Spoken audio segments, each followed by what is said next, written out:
All right, welcome to the Couch Coaches podcast, where we're talking about everything going on this week in sports. And because it's week 2 of football, we are going to talk a lot of football and not pro football. But I think the story of all of football so far this year is Coach Prime and his Colorado Buffaloes. That it was a tough game, but they are 3-0, going to play Oregon now for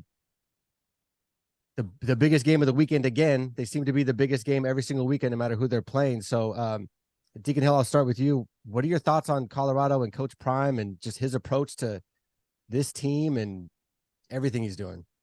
Well, I just think he's a great motivator, and he has to be a good coach also, a very good coach. But I think it's more just the way that he can get his players to believe and to play for him is just amazing.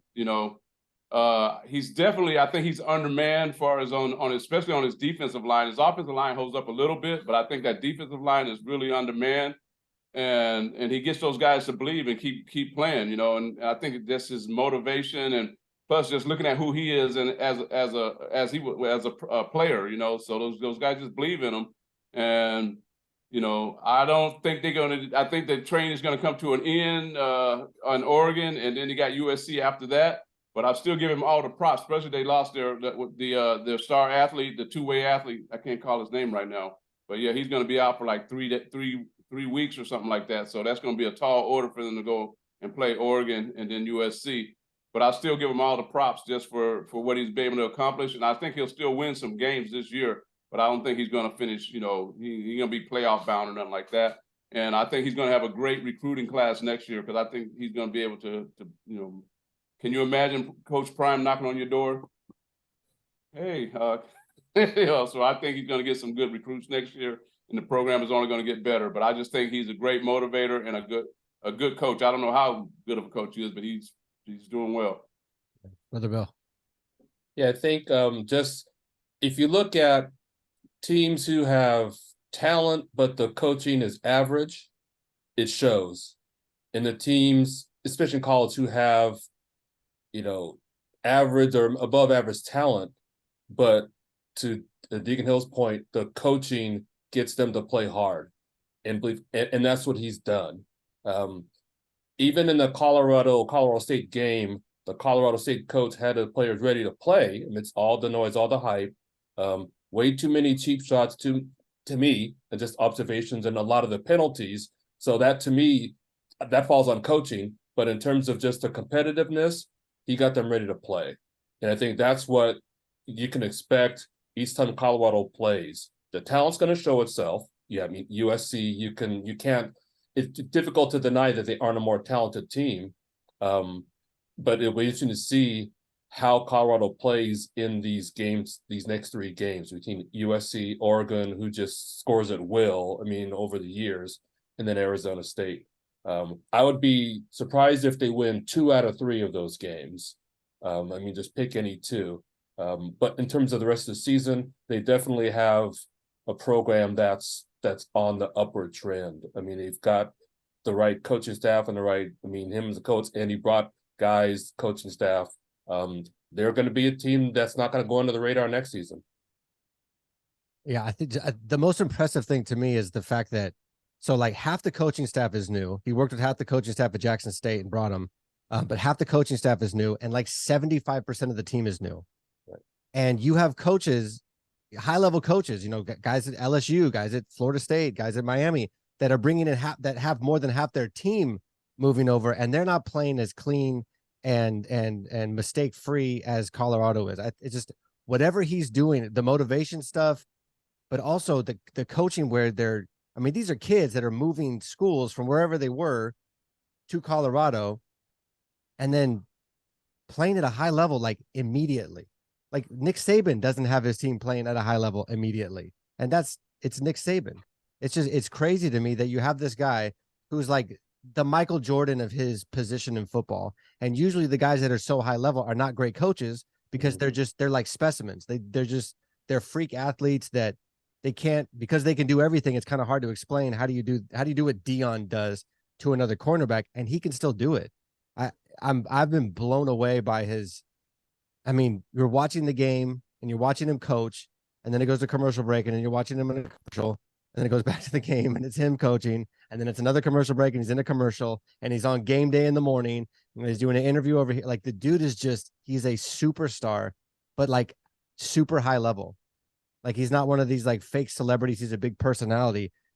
He's bragging, but he's bragging more on like the hard work, and he can back everything up that he's saying. It's the whole thing is incredible to me so far.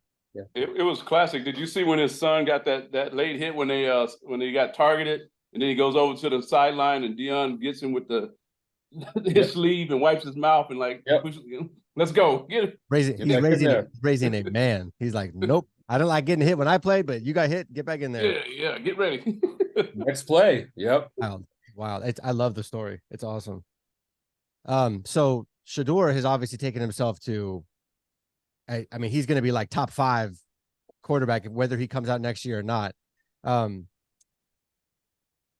Pro football, you expect guys to be high level and they get paid, or you draft them high. And I mean, Niners have, obviously had the biggest story in the offseason about our high draft pick not panning out. But what do you do if you've paid a quarterback a lot of money where you're kind of handicapped, where you're the Broncos, where you're the Browns?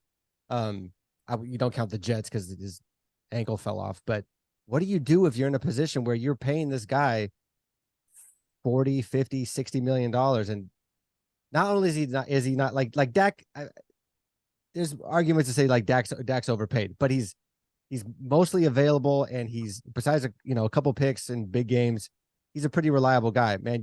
Russell Wilson and Deshaun Watson do not look good, and their teams owe them a lot of money for a very long time. And Brother Bill, I'm going to start with you. Like, what do you do if you're one of these teams? It depends on, I think, where you are in the contract and where your team is, and whether or not you are looking to try to win now, or you just know it's just not going to happen. I mean, that's a GM kind of coach discussion. What do we do? I mean, because you've got the financial part of it you have to figure out, and then you have to decide. Can you, if let's say you cut your losses and you try to, let's say Deshaun Watson, and this is what his first full year, right? Next, look ahead to next year. If he doesn't improve, do you say you cut your losses and then try to trade him, and then look at how much money you're going to have to eat in dead money, and what's that going to do, to being able to be competitive in that division? I mean, that's the decision, right? Is how far back is it going to set you back, both financially and in terms of his being even competitive for the rest of the season? They owe him $251 million. Mm-hmm. It's his contract hasn't even kicked in yet. Yeah, I mean, I liken it to the Trey Lance dilemma of, do you just bite the bullet and move on? I mean, different circumstance, but again, it's, you've made the decision to pay him. The result is what you see, and then it's like, now what? Do you just cut your losses now, or do you just go through it? It's almost like buying a bad stock. Do you wait till it is zero? Do you just cut your losses early and just move on? Oh, man, it's awful. Well, and so Deacon Hill, maybe you have a different perspective because you have a lame duck quarterback in your division, Russell Wilson, who does not look. I mean, he looked much better the first half this week than he did all of last year, but it still doesn't look very good. And his contract doesn't even kick in till next year. If you're in the Broncos situation or the Browns situation, what would you do, or what would you want your team to do? I would kind of, like Brother Bill said, it's the GM. They have to do the evaluation.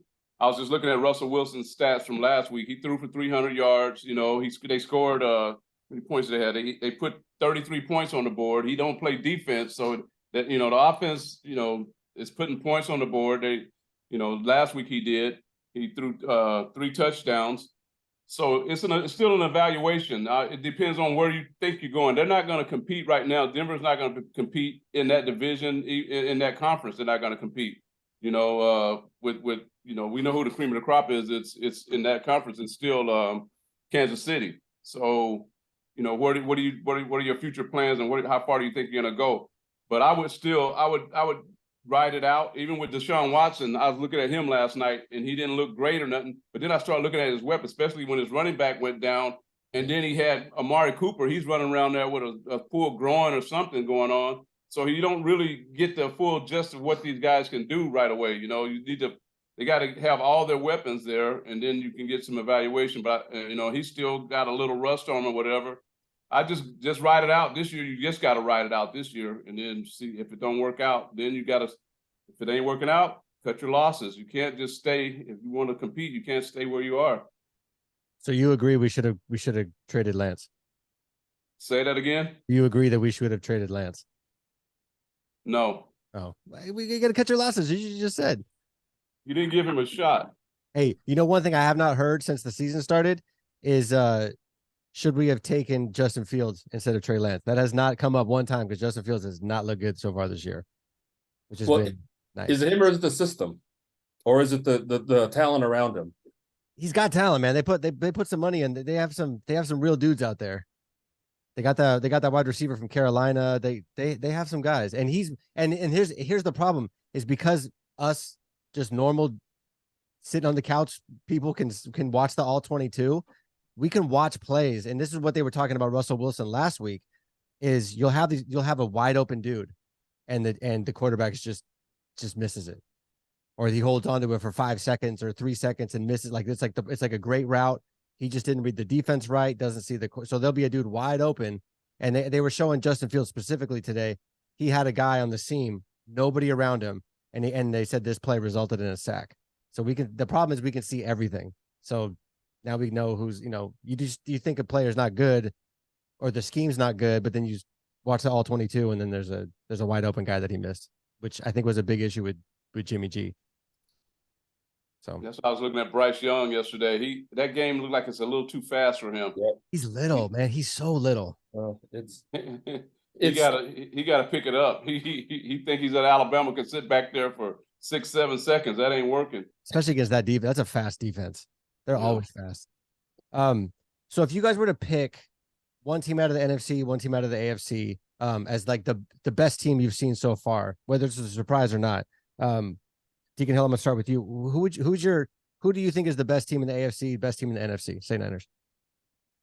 Well, right now I'm kind of leaning, looking at in the AFC.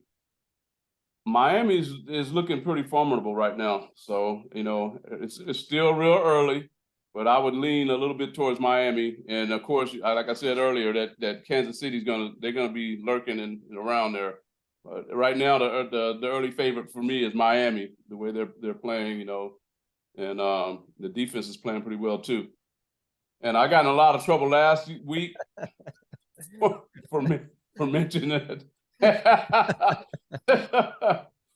You know what? Seriously though, I will still give the edge to the 49ers, but it's getting closer. Dallas has definitely caught my attention. Dallas has caught my attention. Of course, the Eagles are still there. The Eagles are undefeated, and they're still there. So, but I think in the NFC, it's probably a 3-team race right now, and the 49ers got just by a nose right now. But Dallas, I'd look at Dallas, and I'd also look at the Eagles. So it's early though. It's real early, but yeah. Brother Bill. I'll start with the NFC. 2 games in, looking at the 2 opponents, that the 6 teams in the NFC are undefeated. 2-0, 6. And that's a lot. 3 alone are in the NFC South. And I look at who they've played. One of the 2 games, they were clearly the better team, right? You can say that with the Niners, they exposed Pittsburgh, the quarterback, and then we saw what the Rams, how competitive that game was, which I knew it would be. Philly and Dallas, to me, those teams, they could have beat both of those teams with Dak Prescott not completing a pass. That's just how dominant the defense was. And I'm not slighting Dallas. I'm just saying that, of the teams, I think we're going to know more, I think, by week 6. When I looked at the schedules of all the teams, they're going to start playing some better competition. And then you'll start to see some separation on who is really clearly the better team of that pack. But again, I'd say between Dallas, San Francisco, and Philadelphia are playing the best ball. But don't sleep on the Washington Commanders. Sam Howell, never heard of them, came out of nowhere. But they have a defense that, I mean, Niners are going to have their hands full when they play Washington. In the AFC, Miami and Baltimore Ravens are playing the best, and they are the only two undefeated teams at 2-0.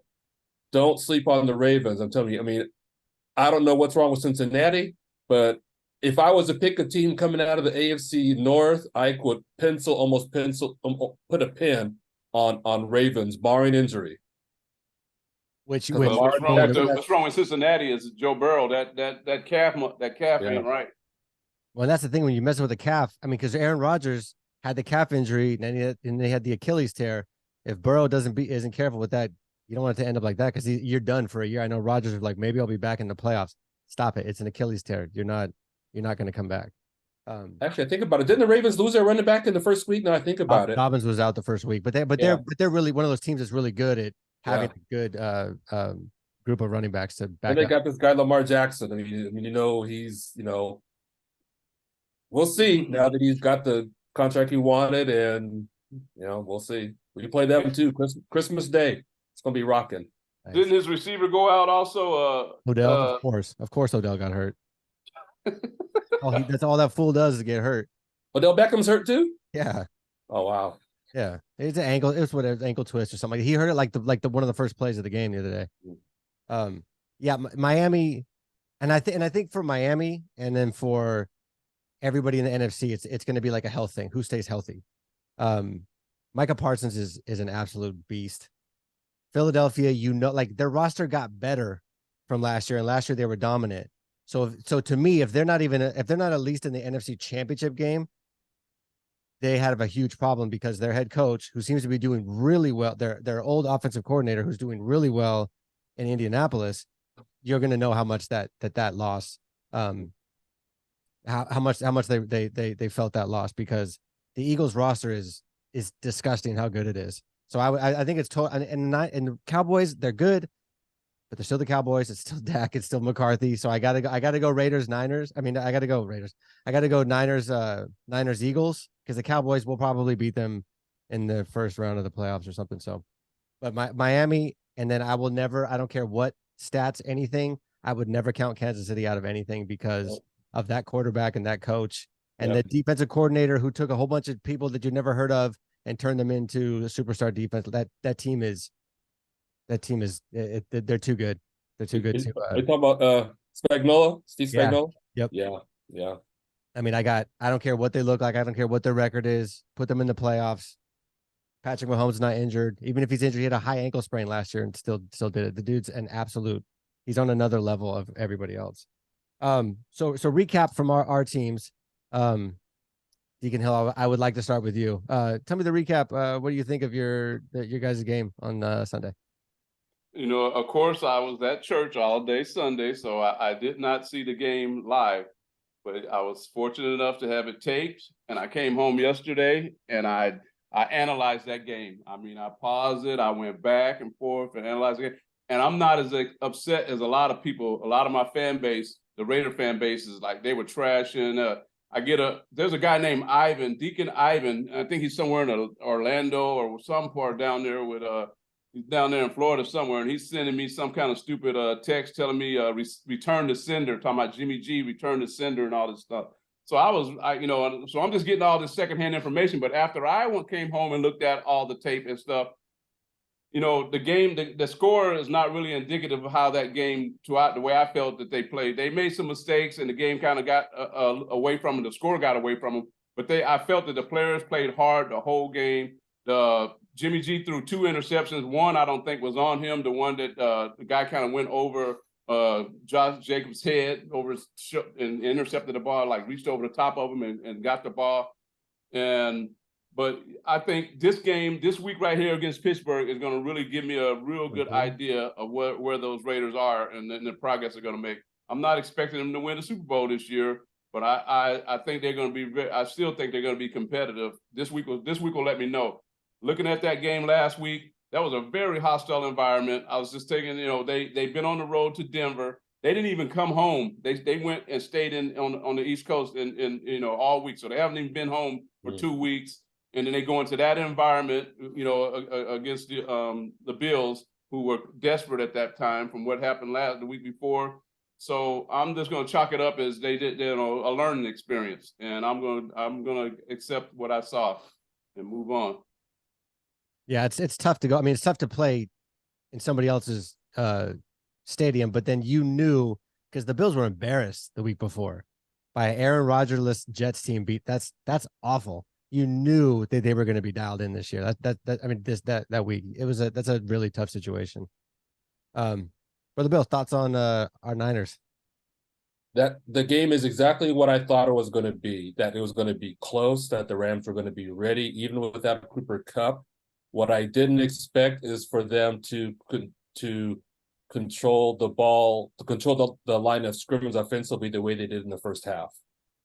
I thought that the Niners' run defense, which played well overall, but clearly the run defense and just being able to put pressure on Stafford, they were ready. He was getting rid of that ball quick before the pass rush could really get there. So in the first half. And then in the second half, it just came down to execution, crank it up, made some adjustments defensively. Steve Wilkes, I have to give him credit, started bringing another guy up to put a little more pressure on, and then you started getting the turnovers.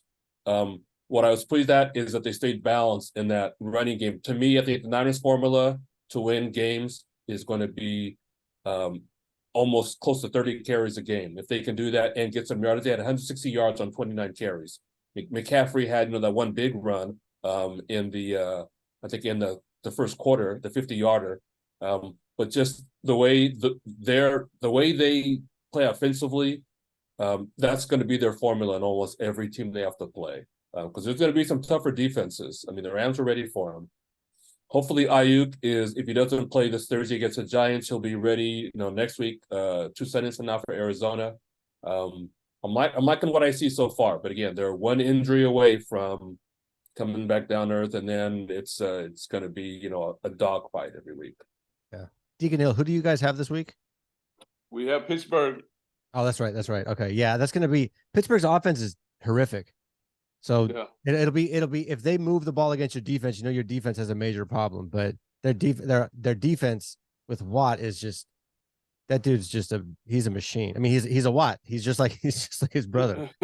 yeah. He's going to be a problem. We're going to have to definitely scheme for him. But that's going to tell me a lot. It's going to tell me a lot about our offense going against that defense and see what we really have as an offense, and have we really improved. I was talking to you earlier about Josh Jacobs. I want to see him run harder. I think he's running a little too high now. He used to run lower and get behind his pads, and take that contact and get some yards after the contact. Right now, of course, he ain't getting much time back in the back. We get hit in the backfield, but he's still, to me, he's kind of dancing and standing a little too straight up. So I like to see him get a little lower and run the ball. So that's actually a very good transition into our last topic. So Jacobs was one of the running backs that didn't get the contract he was looking for. So he's back on I think he didn't get franchised, but he's on like a 1 year, $10.5 million, something like that. And it's kind of same with Saquon's doing the same thing. And I can't think if there's another one. Oh, and then for the Colts, but he's not playing. Oh yeah. Taylor. Yeah.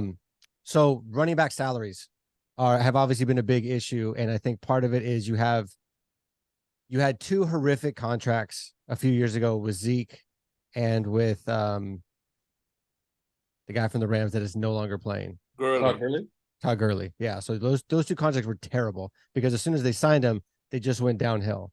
But then you have McCaffrey has a big fat contract and he's earning every single penny of that.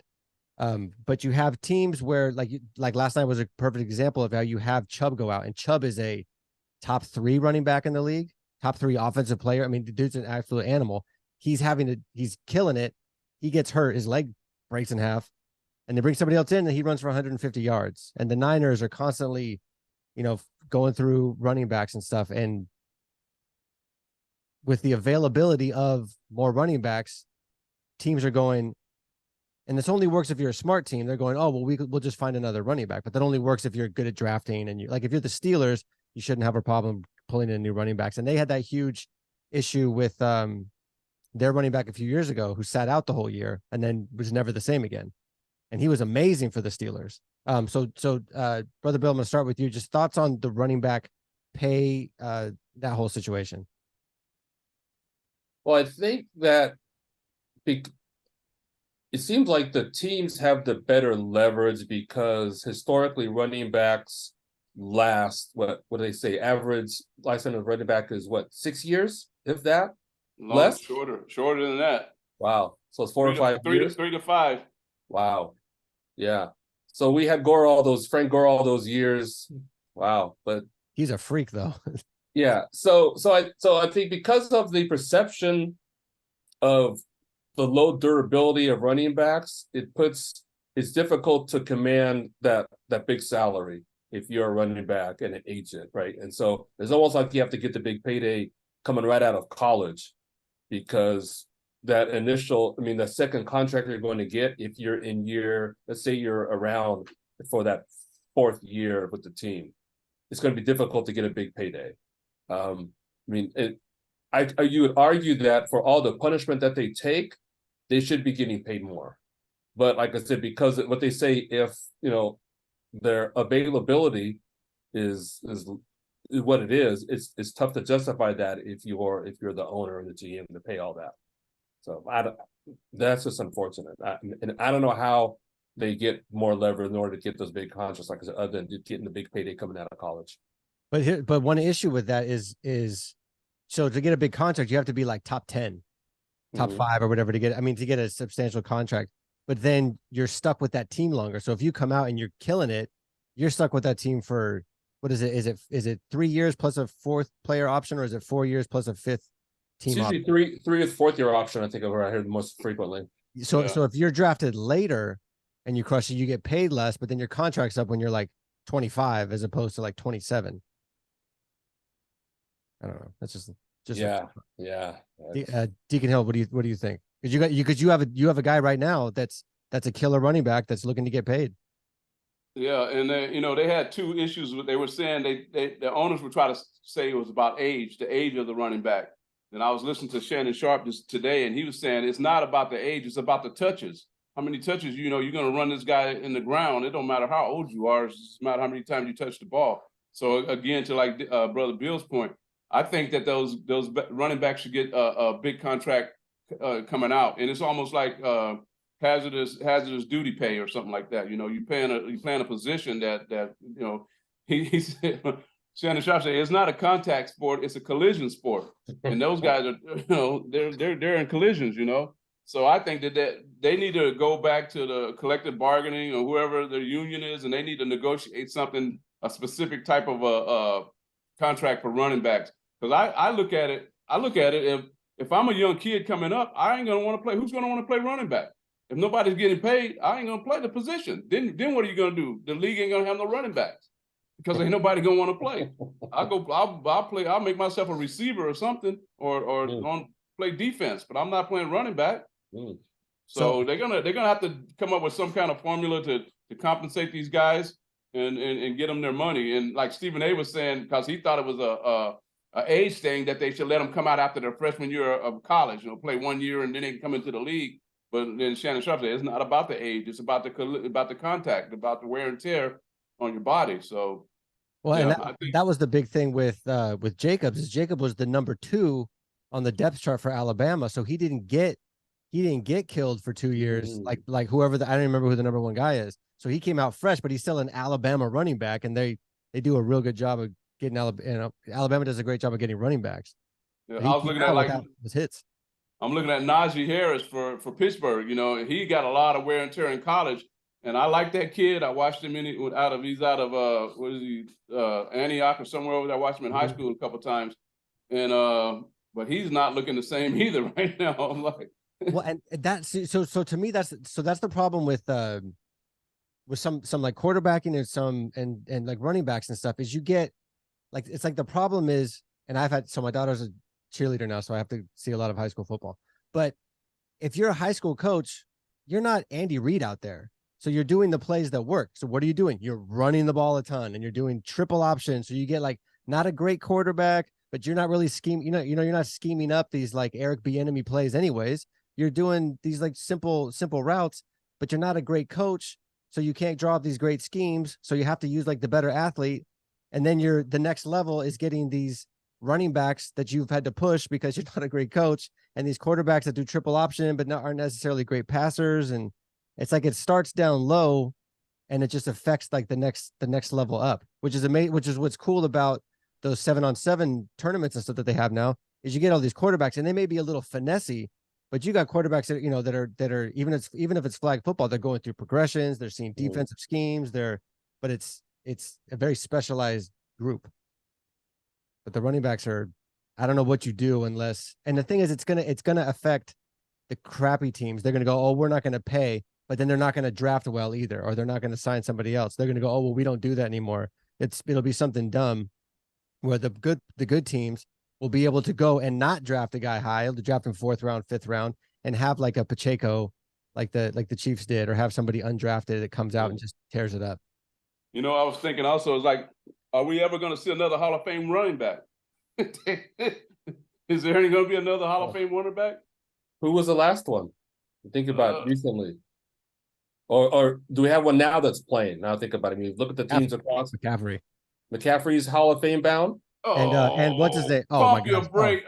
No, what's his name? Tennessee running back.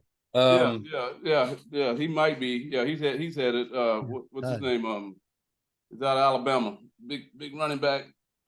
I almost said Eddie George. I know who you're talking about. Yeah. It'll come to me. Yeah, Derrick Henry. Derrick Henry, thank you. Yeah. What was it? Derrick Henry. Yeah, Derrick Henry. Yeah. He's probably on track.